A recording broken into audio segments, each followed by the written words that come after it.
Hello, my friends. Pearlo Wisdom here with my season previews continuing.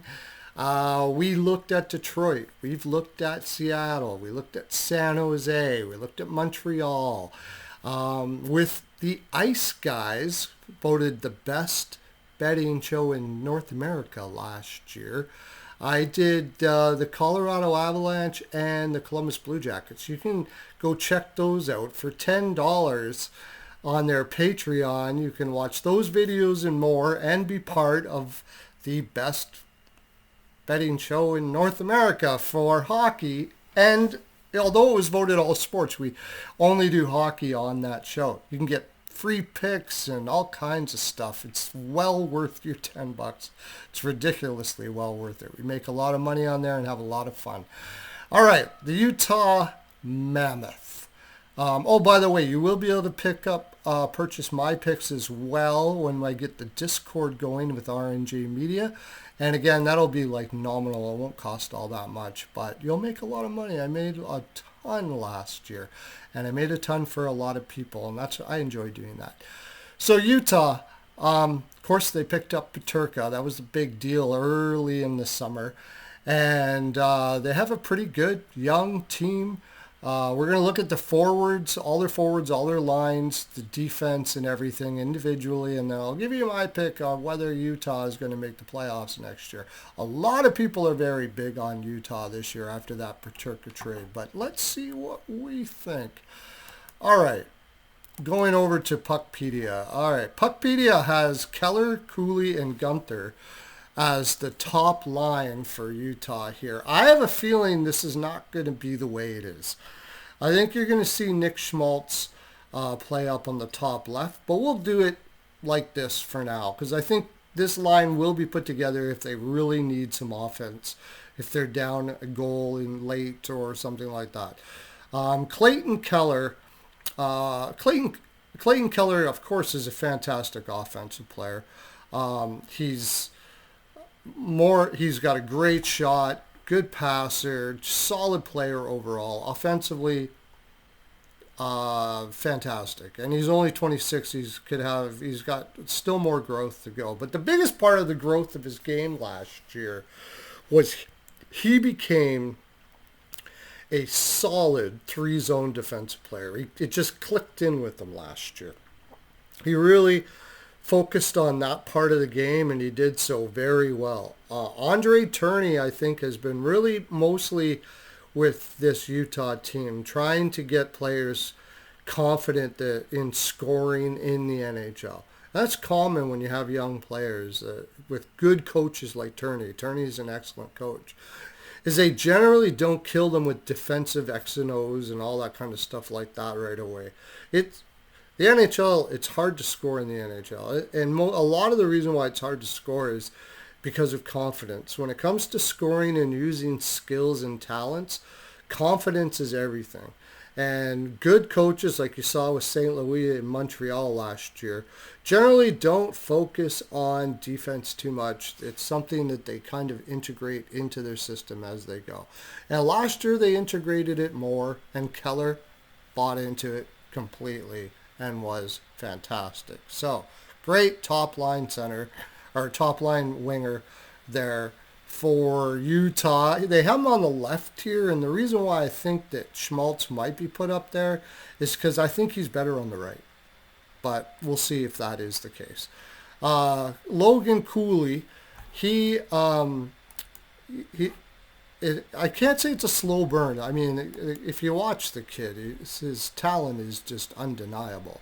His skill level, his speed, his edges, all of that. He's got all the tools to be an elite second liner or a number one center in the league. I think he'll likely get to the number one center status, but I don't really put them in that category right yet.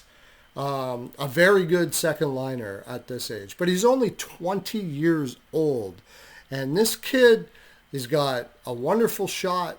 He's got great finishing hands, great playmaker. Like, you're going to hear this all the way through with Utah. this team's got a lot of skill. It's got there's a lot of skill on, especially in their top six. He played against fairly high good competition, and he was starting to learn the game defensively very well as well. He's sort of going on the trajectory of Keller that way. He did kind of drop last year on his defensive analytics, but I think that had a lot to do with the fact that he was going up against tougher competition. And he's a guy who's growing. He's still growing into his talent that he has. Next year, he'll probably take another step up. The guy, his compete level is great, and his coaching ability, from all accounts that I've heard, is absolutely top notch. He's got a great attitude, very positive person, just a solid player. Of course, he's not the biggest guy in the world, and that's one of the things with Utah we find is there's really not a lot of size on this team, which could be very difficult for them down the road.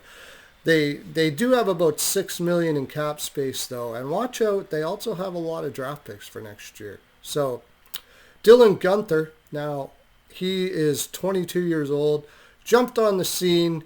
Well, sort of. This is kind of his third year, but it's the year where he really took off and really looked mature and became the more mature self that he is. Or is becoming more of a mature physical presence is what I mean, than he has been in the past. It's like everything sort of connected, and he became what everybody thought he was going to become, because his offensive talent is unbelievable. His shot is fantastic. Got 27 goals and 33 assists last year as a 22-year-old. Actually, he would have been 21. And 60 points. That's pretty darn good production. By the way, Logan Cooley had 65. And, of course, that speaks to how good of an offensive player he is. I said I was going to give you a futures pick here, and this is the one. Dylan Guenther right now, if you go to DraftKings, you can get him at plus 165 to get 60 points or more. And he got 60 points last year. And honestly, I don't see any reason why he won't get that or more this year. He's a very good playmaker. His shot is excellent, but he's not really known for his playmaking. But he is actually a very good playmaker. And he's a pretty smart player, three-zone defensive player. He's not really at what you would call average yet or anything like that. But for a guy who's 22 years old, he's figuring it out pretty darn quick. Watch out for Dylan Guenther next year. That top line is more than adequate for a top line in the league, especially in the regular season. So we get to Jason Peterka. We'll talk about him first before we get into the other two on the second line here. Of course, didn't want to play in Buffalo anymore. Made it quite clear. They ended up trading him for Doan and Kesselring, who I really like that trade for Buffalo, actually. Jason Peterka is a very skilled player. Again, all of these guys that I'm talking about are top-end skilled players. Skill has been the order of the day for Utah. I do have my concerns, though. He is very one-dimensional so far in his career. And he's 23 now. It's getting to the point where he's really got to round out his game. And maybe he never will. Maybe he's just never going to be that guy. But if he doesn't, I think he could have troubles here in Utah with the direction it seems that they're going. Turney really looks like he's starting to prepare this team to be able to be a playoff team and be a strong playoff team. And he's going to have to buy in. He didn't buy in Buffalo. He kind of complained a lot from what I understand. And he kind of became sort of a room problem. From what I hear, he really became a room problem. Kind of got a big head about him. Now, he is young. He's got to mature. He's got tons of talent. He's got a great shot. When he comes in off the wing, he's pretty hard to stop. He's got not bad size for this team. Logan Cooley's listed at 6 feet here. I could have swore he was 5'10", but sometimes they do that. He's got not bad size, strength for the type of game he plays. He's not afraid to drive hard to the net. His blue line, offensive blue line in game is great. No doubt about that. I just think he has to learn when to take risks offensively, how not to overcommit offensively, so he has time to get back and have the will to come back and play in his position. Especially with Turney's system. Turney's system is a very complex defensive system that is very effective when done right. But if you have people that are passengers in it and want to fly the zone, and as soon as the defender gets a puck on his stick, he's up by the red line, which is today's form of cherry picking. It makes it difficult to play that, to keep a system like that with a guy like that on the ice. And I think that could be a struggle here. So we'll see what happens. But offensively, in the offensive zone, which I think he'll probably get a lot of he'll be on a line where he gets a lot of offensive starts, and then try to work with them. We'll see how he buys in. But I have my concerns. Barrett Hayton, and I think this Barrett Hayton's probably going to end up playing with Peterka here, because Barrett Hayton is sort of the opposite. He his stick skills are pretty below average. He's one of the few guys on this team that are that type of player. He's the kind of guy that tries to get in position, get in front of the net, and try to get tip-ins and stuff like that. And you need a guy like that. But what he is really good is he's a good defensive player. Played against top competition last year. More third-line minutes, but they played him 5-on-5, and they played him up against the other team's top line. They played him as a shutdown guy. And he did very, very well. Right now, I think Barrett Hayton and Clayton Keller are probably the catalysts for the direction that Utah is going, and other players will have to follow, or should hopefully follow their lead and get better in that area as well. That being said, in the regular season, this type of offense that we're talking about here, and this type of skill level, teams quite often can do very well in the regular season with this type of skill level, regardless of their defensive deficiencies. Nick Schmaltz, a smaller guy, good second line guy. He's a good second liner. Simple as that. Good second liner. I think they may play him on the top line here, but because he did that quite often last year, but maybe not. Maybe they do keep him down here. Just a solid overall second liner. He's like your prototypical second liner. He's got good passing skills. He's not the best shot in the world, but he's smart. He knows what position to be in the offensive zone. He knows how to use his teammates well, all of those sort of things like that. He gets a little outmatched in the neutral zone and defensive zone, and he sometimes has a way of also, like Peterka, being a little over-aggressive in the offensive zone. It has a tendency to fly the zone a bit as well, but not anywhere near to Peterka level. And for the most part, he's fairly responsible. He's okay. It's a pretty good second line. It's not a bad combination. So now we get down to the third and fourth line, and this is where we get in a little bit of trouble. Alexander Kerfoot, to me, I think is a very underrated player. He's a great playmaker, solid guy for just playing well all through the lineup. He's just one of those not really going to hurt you type guys. He's not really all that physical, and that's one thing you'll notice about a lot of the guys on this team is they're not all that physical, although Dylan Guenther started getting much more physical last year. But Alexander Kerfoot isn't, but he's a smart, solid player. Of the three that we're going to talk about on the third line, he's probably more a third liner. So I'll just move over to Jack McBain. Jack McBain, he's improving, but at this stage, at least from what I saw at the end of last year, he really should be on a fourth line, not a third line yet. But the guy's work ethic is fantastic. And his desire to compete is awesome. I understand why they gave him $4 million. He has the potential to be an average third liner that has intangibles that you can't find. Plus, he's got size and uses it, and he's physical, which this team doesn't really have much of.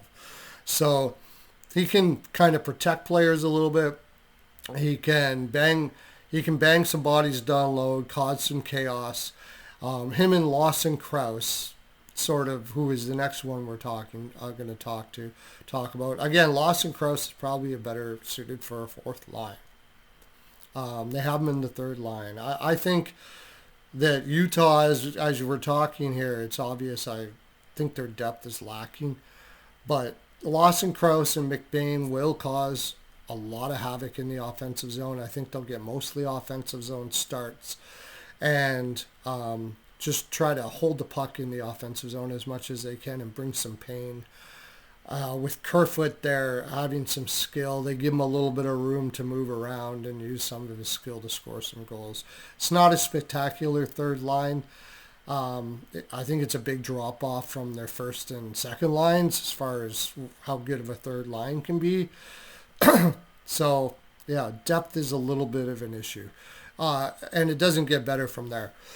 Liam O'Brien, Kevin Stenlund, and Brandon Tanev.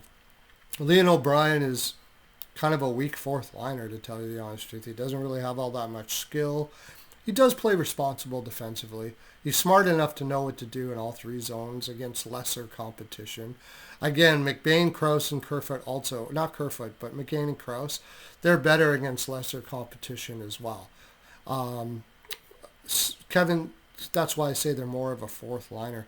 Kevin Stenlund, pretty much the same. He's got a great shot, and he has moments where he gets the puck on his stick and he gets breakaways. He does have speed, and he can pot him a little bit.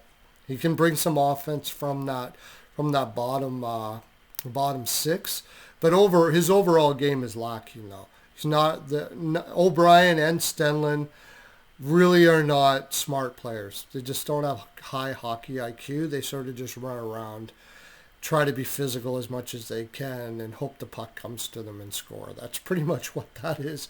A lot of fourth liners are like that, but this fourth line probably shouldn't be getting too many minutes. And Brandon Tanev was a very good player, but the last 2 years he has dropped off considerably. He used to be a solid third line guy that was really good three zone defensively. He just doesn't have the legs for it anymore.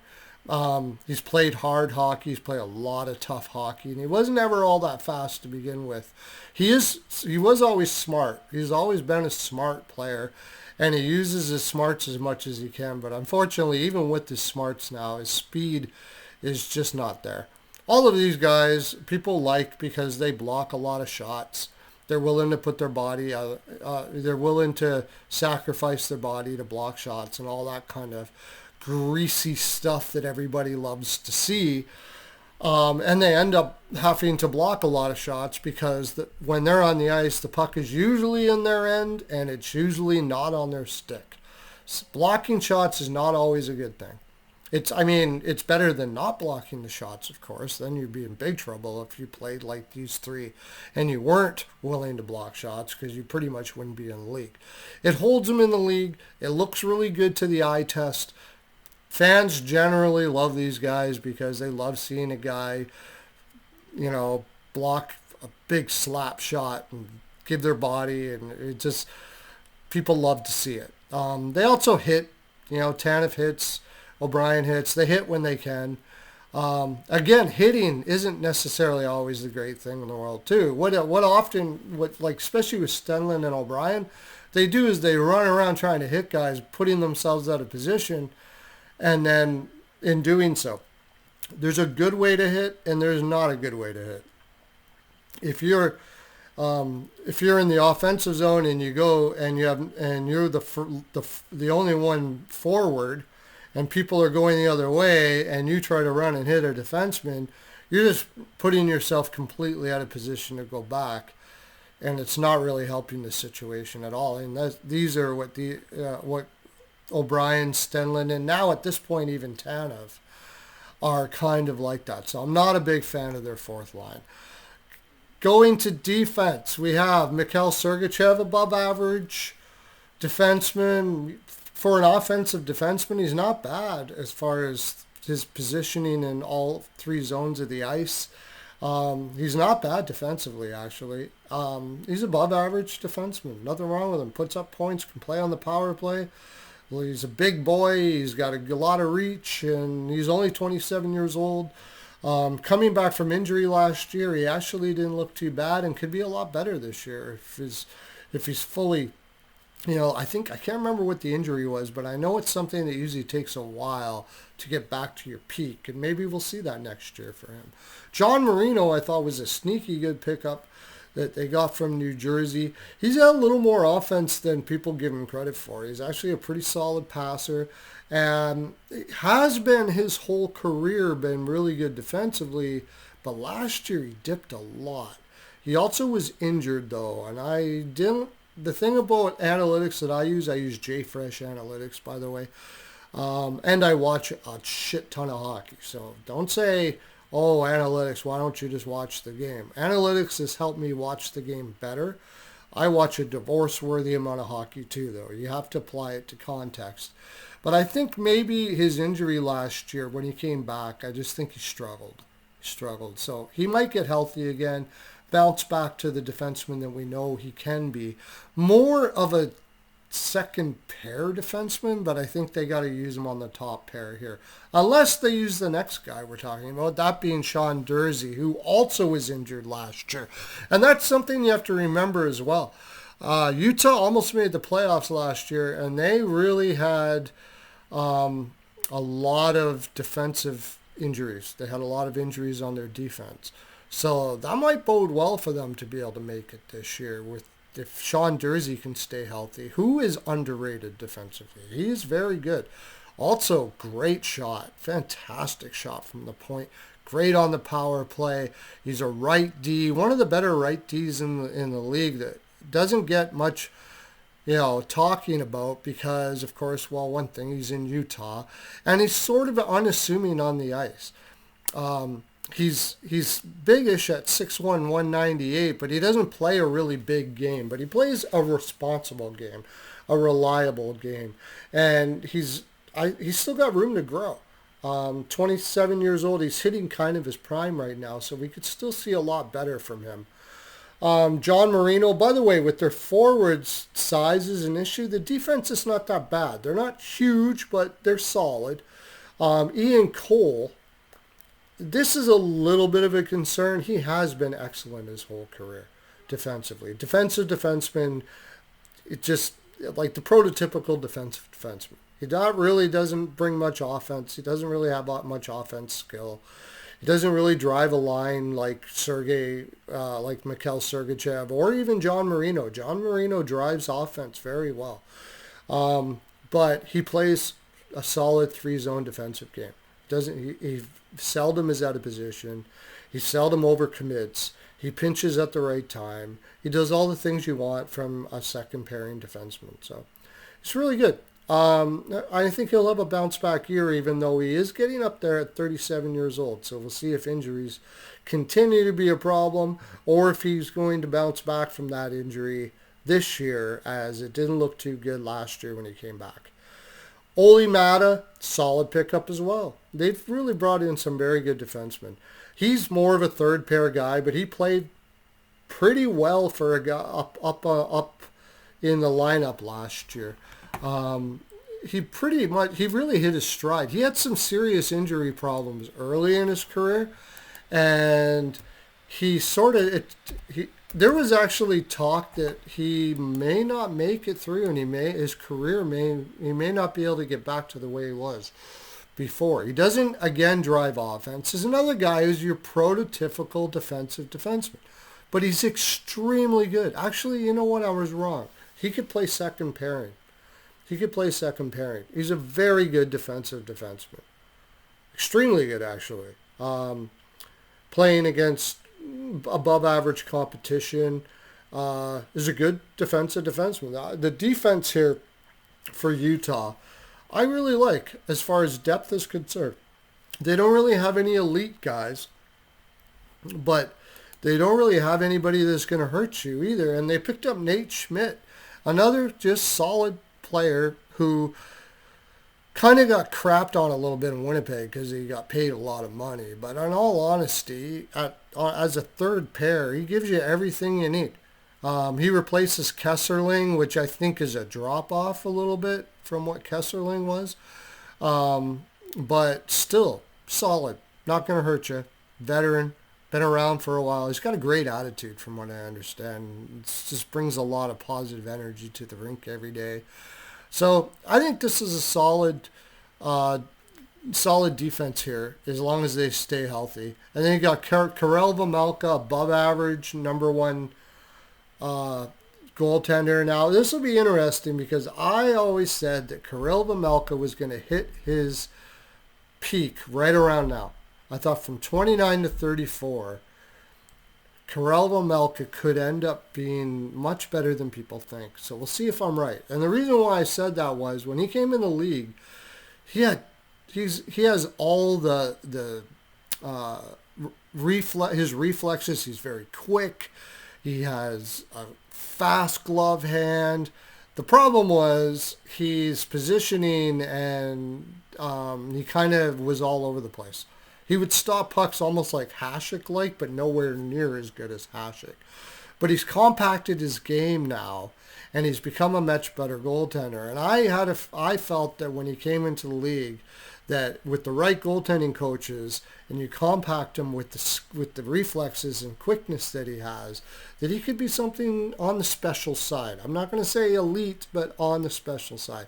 I actually thought he might be elite. The guy from Ice Guys, Alex, kind of convinced me that wasn't the case. But I still think he's very good. Vitek Vanacek, not bad. He's a backup. That's about what he is. He's not fantastic or anything like that, but put him in a backup spot. He can win some games for you. He didn't have the greatest year as far as goals against average and stuff like that. But you got to remember, backups usually play in tough spots. The backside of back-to-backs and stuff like that. It can be but he's okay. He's not bad. They have draft picks, like I said, the first and 3 seconds. So you could see them if they're in there in the deadline. Maybe try to improve their team more, and who knows, they just might be able to make the playoffs here. They have a lot of young players, but they're not going to be ready yet. But they have some decent guys that you can bring up, like Kaylor Yamamoto, Julian Lutz. Watch out for him. He looks like he could be a guy that could take in a spot. Not bad replacement players, not spectacular, but pretty good. So with all this being said, I'm taking them to miss the playoffs, but I think they could be a bubble team.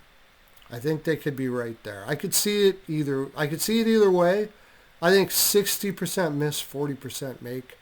I just have problems with their depth. And if they have injuries to Schmaltz or Peterka or Keller, their replacement players from their third and fourth lines that would play in those roles are not very good. And that leads me more to they're going to miss the playoffs. Also, it's still a young team, and I think they're still transitioning to a team that can play a much more responsible game. Somewhere down the road, young teams have to learn to play 3-zone responsible hockey, or they'll never be successful in the playoffs. That being said, making the playoffs is going to be very important to them, and you may see Turney go, okay, forget about just score. Just score. Score early, keep their energy up, keep them confident, like St. Louis did with Montreal last year. You can do that in the regular season. If you play with high energy, you can outscore teams. Once you get to the playoffs, it doesn't work out that way. I'm going to say miss for now, but like I said, it's kind of a bubble spot. If anybody thinks that they could make it. If you're really confident Utah's going to make the playoffs this year, I would go to, I think it's DK, where you can take them to make the playoffs and lose in the first round, and you get something like plus 350 or 400. I just think in that Central Division, maybe if they were in the Oilers division, in the Pacific Division, I may think more. If they were in the Metro, I'd give them more of a shot. But that Central Division is just, I think it's just too tough. And they could be better than a lot of teams out there that are going to make the playoffs. But the Central with Minnesota, St. Louis, Colorado, Dallas, like it's a very tough division. So I'm going to lean miss, boys and girls. Thanks you for listening, and I'll catch you on my next one. Oh, Pearlo's NHL POW. Come catch me. You can get all my content. I put pics on my Twitter. I'll be putting pics on my Twitter, and you can get purchase my pics through there as well. So have a great day. Okay, bye.